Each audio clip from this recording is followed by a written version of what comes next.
ధర్మస్వరూపం గురించి, ధర్మం గురించి అసలు యథార్థమునకు మనం పాటించేటటువంటి నియమముల యొక్క సంకలనంతో కూడుకున్నటువంటి ఈ విధానమునకు సనాతన ధర్మము అని పేరు. ఎందుకంటే మతము అన్న మాట వాడరు. మతము అన్న మాట ఎప్పుడు వాడతారంటే అది ఎవరైనా ఒక మనుష్యుడు ప్రాకృతమైనటువంటి జననమును పొందినటువంటి ఒక మనుష్యుని యొక్క మేధస్సులో పుట్టినటువంటి సిద్ధాంతము ప్రాతిపదికగా వచ్చినటువంటి విధి విధానమైతే దానికి మతము అని పేరు. ఒక మతి నుంచి పుట్టింది కాబట్టి దానికి మతము అని పేరు. సనాతన ధర్మము ఎవరి మనసులోంచి పుట్టింది అంటే అది ఒకరి మనసులోంచి పుట్టినది కాదు. సనాతన ధర్మములకు ఆద్యుడు ఈయన సనాతన ధర్మాన్ని ప్రారంభం చేశాడు అని చెప్పడం కుదరదు. ఎందుకని? ప్రమాణాన్ని బట్టి చెప్తారు. సనాతన ధర్మమునకు ప్రమాణం ఏది అంటే వేదము ప్రమాణము. వేదము ప్రమాణమైతే ఆ వేదాన్ని చెప్పినవాడెవరు అంటే వేదమును చెప్పినవాడు ఒకడు, వేదం ఒకటి అని చెప్పకూడదు. వేదమే పరమేశ్వరుడు, పరమేశ్వరుడే వేదము. ఎందుచేత ఈ మాట అంటున్నాను అంటే కోటేశ్వరరావు ఒకటి, కోటేశ్వరరావు యొక్క ప్రవచనం ఒకటి అవదు. నేను ఊపిరి తీస్తే ఆ విడిచిపెట్టేటప్పుడు నా ఊపిరిని వాక్కుగా మారుస్తాను. ఊపిరి తీస్తూ మాట్లాడలేను, ఊపిరి తీయకుండా మాట్లాడలేను. ఊపిరి తీసి ఆ ఊపిరిని విడిచిపెట్టేటప్పుడు వాక్కుగా మారుస్తాను. ఇప్పుడు నా ఊపిరికి నాకు అభేదమైతే నా ఊపిరి వాక్కుగా మారి బయటికి వచ్చినప్పుడు నా వాక్కు నేను కూడా అభేదం. అలాగే పరమేశ్వర ప్రోక్తము వేదమైతే పరమేశ్వరుడికి వేదానికి అభేదం. అందుకే వాళ్ళిద్దరికీ భేదం చెప్పరు. వేదమే ఈశ్వరుడు, ఈశ్వరుడే వేదము. అదే ఆది, అదే అనాది. అంతకన్నా ముందెవరున్నారు అంటే అంతకన్నా ముందొకరు ఉన్నారు అని చెప్పడానికి ఆధారం లేదు. అందుకే సనాతన ధర్మము అన్నారు. సనాతనము అన్న మాటకు అర్థం ఏమిటంటే అతి ప్రాచీనమైనది. ఎప్పుడు ఇవన్నీ మొదలయ్యాయని నువ్వు అనుకుంటున్నావు? పూర్వజ అంటారు లలితా సహస్రంలో వ్యాసుల వారు. పూర్వజ అంటే మీరు ఏది చెప్పండి, దానికన్నా ముందు ఆవిడుంది, ముందు పుట్టింది. అలా ఈ సృష్టికి అంతటికీ మొదట ఆయన ఉన్నాడు. ఈ సృష్టి నిర్వహింపబడుతున్నప్పుడు ఆయన ఉన్నాడు. ఈ సృష్టి అంతా మహాప్రళయంలో లయమైపోయినప్పుడు ఆయన ఉన్నాడు. లోకంబులు లోకేశులు లోకస్తులు తెగిన తుది అలోకంబగు పింజీకటి కావల ఎవ్వండేకాకృతి వెలుగు అతని వేసి వింటున్నంటారు పోతన గారు. ఈ లోకాలు లోకస్తులు లోకేశులు కూడా ప్రళయంలో ఆ ప్రళయ జలాలలో కలిసిపోయిన తరువాత కటిక చీకటిలో ఇక సూర్యచంద్రుల యొక్క ప్రకాశము కూడా ఆగిపోయినప్పుడు నతత్ర సూర్యోభాతిన చంద్రతారకం నేమా విద్యుతో భాతి కుతోయమగ్ని తమేవ భాంతమనుభాతి సర్వం తస్య భాషా సర్వమిదం విభాతి అంటుంది ఉపనిషత్తు. సూర్యచంద్రుల యొక్క ప్రకాశము అవసరము లేకుండా తనంత తాను కోటి సూర్యుల పరిధి ప్రకాశించేటటువంటి స్వయం ప్రకాశకుడైనటువంటి పరమాత్మ ఎవరున్నాడో ఆయన అప్పుడూ ఉంటాడు. ఈ సృష్టి ప్రారంభము ఆయన నుంచే. అదే కుంభకోణం క్షేత్రం. మొట్టమొదట ఈ సృష్టికి సంబంధించినటువంటి అమృత బీజములుంచబడినటువంటి ఘటము ఒక కుండ మేరు పర్వతం మీద కదులుతుంది ప్రవాహం యొక్క తాకిడికి. అది కదిలి ప్రవహిస్తూ వస్తే ఎక్కడ సృష్టి మొదలవ్వాలో అక్కడ పరమశివుడు బాణం విడిచిపెట్టి కుండ బదలగొడతాడు. అప్పుడు మొట్టమొదట అమృతంలో తడిచినటువంటి బీజములు భూమిలోకి వెడతాయి. అప్పుడు సృష్టికి పూర్వం అసలు సృష్టి జరిగినప్పుడు ప్రాణులకు పెట్టవలసిన అన్నాన్ని ఉత్పత్తి చేస్తాడు ఈశ్వరుడు. అది వికసనం అంటారు. అయోమయావస్థ ఉండదు. ఒక సృష్టి చేసే ముందు సృష్టింపబడిన ప్రాణి తినడానికి కావలసిన అన్నాన్ని ముందు సృష్టిస్తాడు. అదే కుంభకోణం. అందుకే ఇప్పటికీ కుండ ఆకృతిలో ఉంటాడు అక్కడ పరమశివుడు. అందుకే ఆయనే అందరికన్నా మొదటివాడు. ఆయన కన్నా ముందెవ్వరు ఉండరు. లోకములు వెళ్ళిపోయినా ఆయన మాత్రం అలాగే ఉంటాడు. మహాప్రళయ సాక్షిణి అమ్మవారు కూడా ఆయనలోకి వెళ్ళిపోతుంది. ఆయన ఒక్కడే. మేకలు వేయింజన్నను కోకోయని కొంకినక్క కోయని ఎరచును అంటారు జానపదులు. అందరూ వెళ్ళిపోయినా ఆ పరమేశ్వరుడు ఒక్కడే మిగిలిపోతాడు. అలా మిగిలిపోయేటటువంటి వాడు, అందరికన్నా ముందున్నవాడైనటువంటి పరమేశ్వరుడు ఎవరున్నాడో ఆయన ఆది. ఆయన ఊపిరి అభేదం. ఆయన ఊపిరి ఆయన వాక్కు కాబట్టి వేదమునకు ఆయనకు అభేదం. నేను ఈ మాట చెప్తున్నప్పుడు నాకు ఒక విషయం జ్ఞాపకానికి వస్తాను. పరమేశ్వరుడికి తల్లి ఉంటే అని ఒక గడుసు కవి కొన్ని మాటలు అన్నాడు. ఆయన అన్నాడు, నీకు తల్లి ఉంటే తపస్సు ఎందుకయ్యేవాడివి? ఇలా నిన్ను అడవికి వెళ్ళి తపస్సు చేస్తూ కూర్చొనిచ్చేదా? నీకే అమ్మ ఉంటే నీ జటలలా అల్లుకుపోయావా? నూనె రాసి తలదువ్వేది కాదు? నీకే అమ్మ ఉంటే తోలు కట్టుకొని ఇచ్చేదా? బట్టలు కొనిపెట్టేది కాదు? నీకు అమ్మ ఉంటే మెళ్ళో పావులు వేసుకొని ఇచ్చేదా? నగలు వేసేది కాదు? నీకే అమ్మ ఉంటే ఒంటికి విభూతి రాసుకొని ఇస్తుందా? చక్కటి అంగరాగములు అలదేది కాదు? నీకే అమ్మ ఉంటే వల్లకాటికి పంపిస్తుందా? అమ్మ ఉంటే ఒక్కనాటికి బ్రహ్మగారి కోరికైతే మాత్రం నేను అక్కడ ఉండనిస్తుందా? ఉండనిచ్చేది కాదు. అమ్మ లేక ఇలా అయిపోయావు. అమ్మ గొప్పతనాన్ని చెప్తూ, శివ ఆద్యంతములు నువ్వేది ఏదో గొప్పగా చెప్తారు, కానీ అసలు నువ్వు ఇలా అయిపోవడానికి కారణం అమ్మ లేకపోవడమే. నీకు అమ్మ ఉంటే ఇలా ఉండేవాడివి కో, చాలా చక్కగా ఉండేవాడివి. అంటే దాని అర్థం ఆయన అందగాడు కాదని కాదు సుమండి. అప్రాకృత శరీరం తం అతిమన్మథరూపిణం ఘృతరీతి ఘనీభూతం సచ్చిదానంద విగ్రహం అంటుంది లింగ పురాణం. ఆయనంతటి అందగాడు లోకంలో ఇంకొకడు ఉండడు.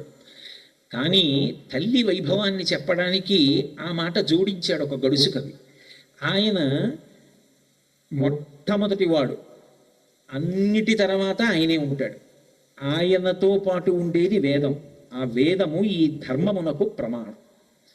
అందుకని దీనికి పేరేమి అంటే హిందూ మతము అంటూ ఉంటారు, కానీ హిందూ మతము అనేటటువంటిది మనకి వైదికంగా వచ్చినటువంటి పేరు కాదు. సనాతన ధర్మము.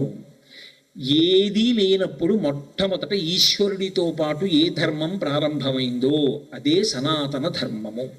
అందుకే దీనికి వేదం ప్రమాణం. శంకరాచార్యుల వారు అవతార పరిసమాప్తి చేసేస్తుంటే శిష్యులందరూ వెళ్ళడిగారు, మహాసముద్రం అంత వాంగ్మయం ఇచ్చారు. ఎప్పటికి చదువుతాం ఇవన్నీ? తేలికగా 4 మాటలు చెప్పండి అంటారు. అంటే శంకరులు అన్నారు, వేదో నిత్యమధీయతాం తదుదితం కర్మస్వనుష్ఠీయతాం అన్నారు. ప్రతిరోజు వేదం చదవండి, లేకపోతే వినండి. వేదం ఎలా చెప్పిందో అలాగే బ్రతకండి. వేదము ప్రమాణవాక్కు. ఆ వేదము చేత చెప్పబడినదేదో అది ధర్మము. సనాతన ధర్మంలో ధర్మము ఇది అని ఎవరు చెప్పాలి? నా బుద్ధికి ఒక పక్షపాతం ఉంటుంది. పక్షపాతం ఉన్నప్పుడు నేను ఒకలా నిర్ణయం చేసి ఇది ధర్మము అన్నాను అనుకోండి, ఇంకొక ఆయన ఇంకొకలా నిర్ణయం చేసి ఇది ధర్మము అన్నాడు అనుకోండి, అప్పుడు ఏది పాటించాలి? అందుకే ఏది ధర్మము అన్న విషయాన్ని ఎవరు నిర్ణయించాలి అంటే శాస్త్రమే నిర్ణయిస్తుంది. తస్మాత్ శాస్త్రం ప్రమాణంతే కార్యాకార్యం వ్యవస్థితౌ. శాస్త్రము అన్న మాటకు అర్థం శాసనాత్ శంసనాత్ ఇది శాస్త్ర. నిర్భయంగా ఇది ఇలాగే ఉండాలి అని ఎవరు చెప్తారో దానికి శాస్త్రం అని పేరు. ఆ శాస్త్రము ఈశ్వర వాక్కు, దానికే వేదము, వేదశాస్త్రములు అంటారు. అందుకే ఆ వేదము చేత చెప్పబడినదేదో అది ధర్మము. అయితే ఏమండి మరి మేము వేదం చదువుకోలేదు, మేము వేదం వినలేదు అంటే మాకు అసలు ధర్మం తెలియనట్ట అంటే ఇంకొక మెట్టు కిందకొచ్చారు. కిందకొచ్చి ఏది ధర్మమో తెలుసుకోవాలి అంటే స్మృతి ప్రమాణం అన్నారు. శృతేరివార్థం స్మృతిరన్వగచ్చత్ అంటాడు కాళిదాసు రఘువంశంలో.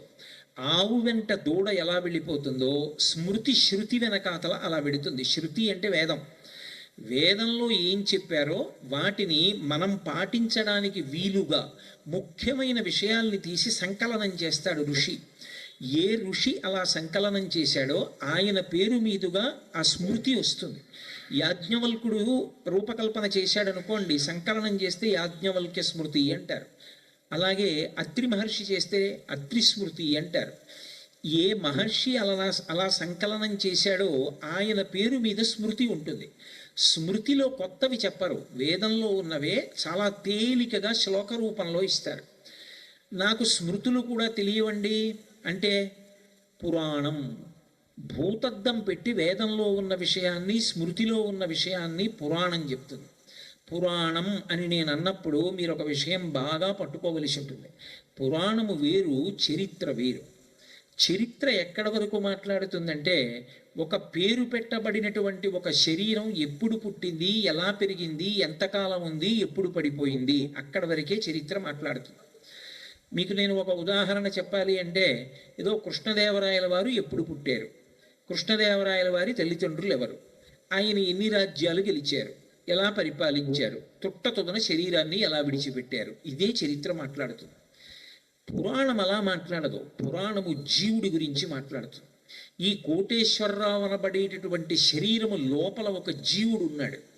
ఆ జీవుడు పూర్వం ఎక్కడున్నాడు, వాడు ఎందుకు ఇందులోకి వచ్చాడు, వాడికి ఇందులోకి వచ్చిన తరువాత ఋషిప్రోక్తమైన వాంగ్మయం మీద అంత ఉత్సాహం వాడికి ఎందుకు కలిగింది, వాడికి ఎందుకు అనురక్తి వచ్చింది, వాడికి ఆ వాసనాబలం కలగడానికి వాడు గత జన్మలలో ఏం చేశాడు, ఏం చేస్తే ఈ జన్మలో వీడికి అనురక్తి వచ్చింది, వీడు దీన్ని ఎలా నిలబెట్టుకున్నాడా, పెంచుకున్నాడా, ఏం చేశాడు, వీడి శరీరం పడిపోయిన తర్వాత ఈ జీవుడు ఏం చేశాడు, తరించాడా, ఈశ్వరుడు ఎందు కలిసిపోయాడా, లేకపోతే ఏదైనా ఒక దోషం జరిగిన కారణం చేత మళ్ళీ పునర్జన్మ పొందితే మళ్ళీ ఏం చేశాడు, చిట్ట చివర ఈశ్వరుడిలో ఎలా కలిశాడు.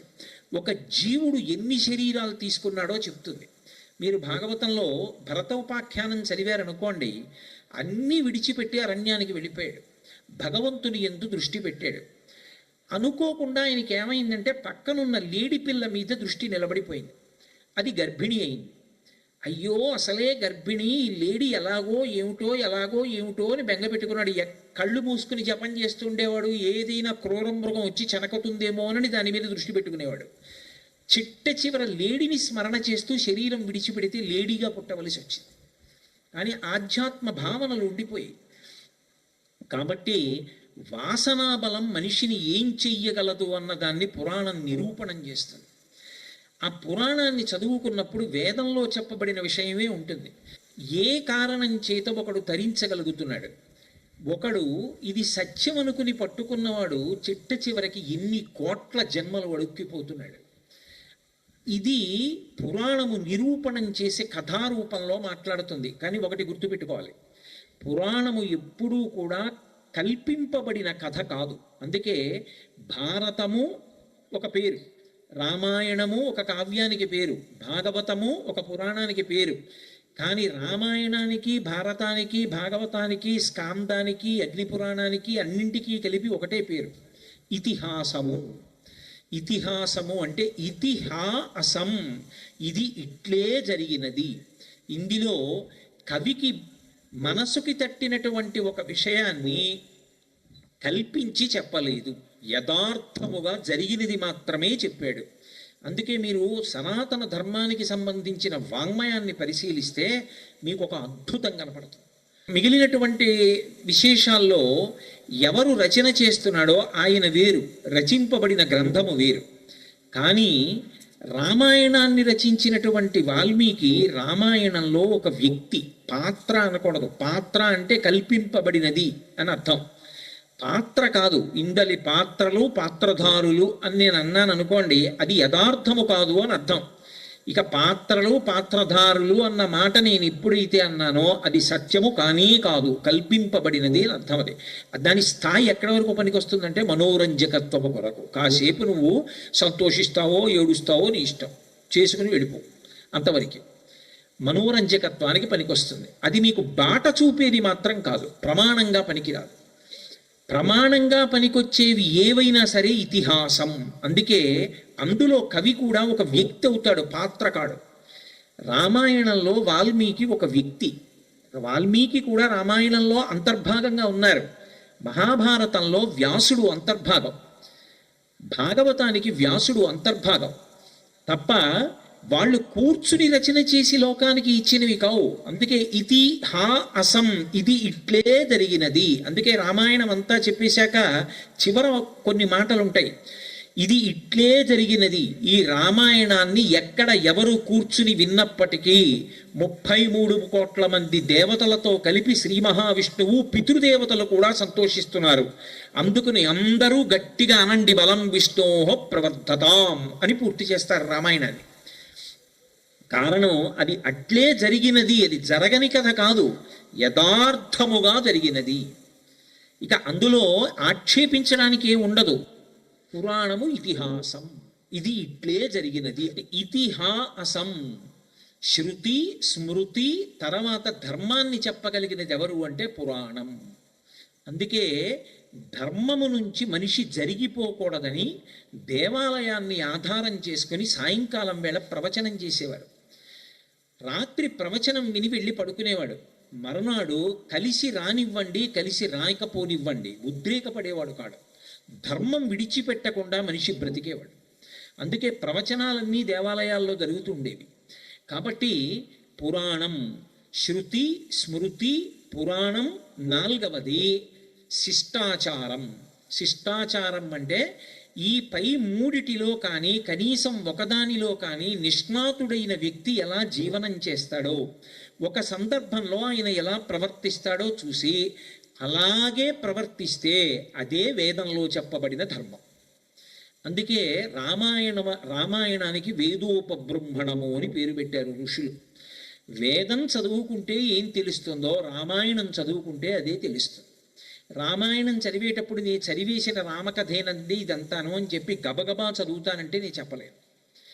రామాయణం ప్రతి శ్లోకాన్ని మీరు జాగ్రత్తగా చదివితే రామాయణం వేదంలో ఉన్న అన్ని విషయాల్ని ఎలా చెప్తుందో మీకు అర్థమవుతుంది. రామచంద్రమూర్తి అరణ్యవాసానికి వెళ్ళిపోయాడు సీతాలక్ష్మణులతో. భరతుడు అన్నగారిని వెనక్కి తీసుకొస్తానని కౌసల్యని, సుమిత్రని, కైకేయిని, వశిష్ఠాదులను, పరివారాన్ని అంతటినీ తీసుకుని అరణ్యానికి వెళ్ళాడు. రాముడికి తెలియదు తండ్రి చచ్చిపోయాడని. వెళ్ళి చెప్పాడు. చెప్పిన తరువాత రాముడు అన్నాడు, విశేషంగా ఏడిచాడు. తండ్రి చచ్చిపోయాడు అని తెలిసిన తరువాత ఎంతటి మహాజ్ఞాని అయినా ఏడవలసిందే.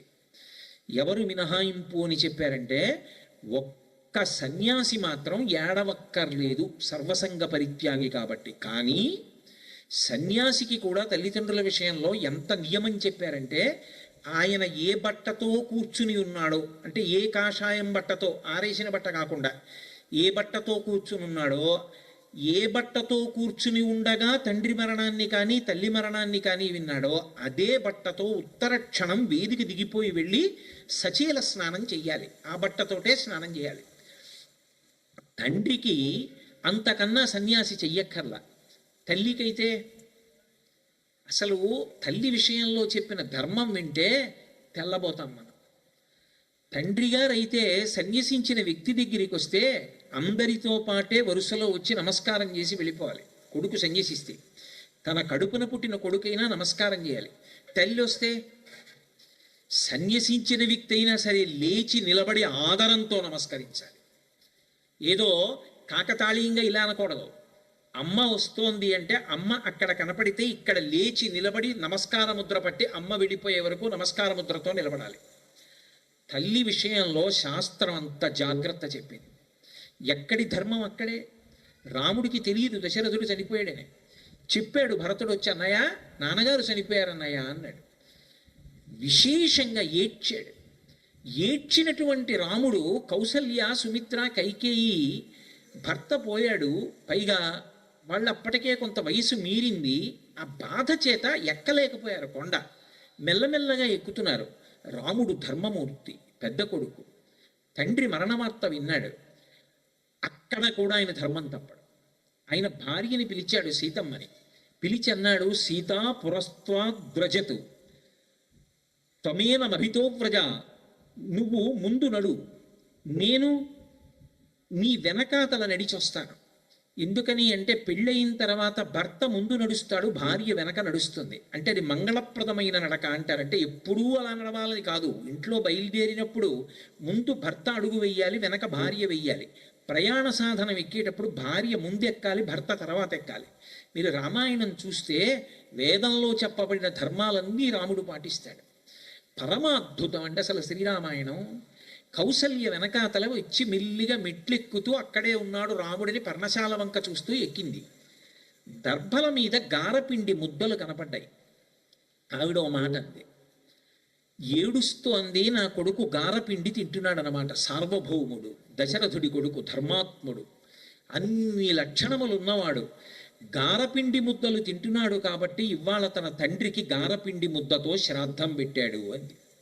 కొడుకు దేనితో అన్నం తింటున్నాడో, ఎంత ఐశ్వర్యంతో ఉన్నాడో అంతకన్నా ఎక్కువ కానీ అంతకన్నా తక్కువ కానీ శ్రాద్ధంలో వాడకూడదు. తను గారపిండి తింటున్నాడు, తండ్రికి గారపిండి ముద్దతోటే శ్రాద్ధం పెట్టాడు. ధర్మం వేదంలో ఏం చెప్పారో రామాయణంలో రాముడు పాటించి చూపిస్తాడు. అందుకే పురాణములు, కావ్యములు, ఇతిహాసములు చదివితే ధర్మం తెలుస్తుంది. ఓ, మనం ఇలా బ్రతకాలన్నమాటన అర్థమవుతుంది. అవి దాటితే శిష్టాచారం, చదువుకున్న పెద్దలు ఎలా ప్రవర్తిస్తారో అలా ప్రవర్తించాలని అర్థమవుతుంది. ఆఖరికి సమాజంలో అటువంటి పెద్దలతో పరిచయం కూడా నాకు లేదండి అంటే అంతరాత్మ ప్రబోధం. అంతరాత్మ లోపల నుంచి చెప్తూ ఉంటుంది, అలా వద్దు, అలా చెయ్యకు, ఇలా చెయ్యి, తప్పు, ఎందుకు అలా చేస్తావని చెప్తూ ఉంటుంది. కనీసం అంతరాత్మకి కట్టుబడాలి. ఈ 5 ధర్మమునకు ప్రమాణములు. ఈ 5 ధర్మాన్ని చెప్పడానికి అధికారులు. 6వది ఇక లేరు. ఎవ్వరూ కూడా ఇక ధర్మమును చెప్పడానికి అధికారులు కారు. ఈ 5గురే ధర్మాన్ని చెప్పడానికి అధికారులు. శృతి, స్మృతి, పురాణము, శిష్టాచారము, అంతరాత్మ. ఈ 5 ధర్మాన్ని చెప్తాయి. ఈ 5 చెప్పిన ధర్మాన్ని లోకంలో మిగిలిన వాళ్ళందరూ కూడా ధర్మ ప్రచారము అన్న పేరుతో ప్రచారం చేస్తారు. అందరూ ఆ మార్గంలో వెళ్ళాలి అని.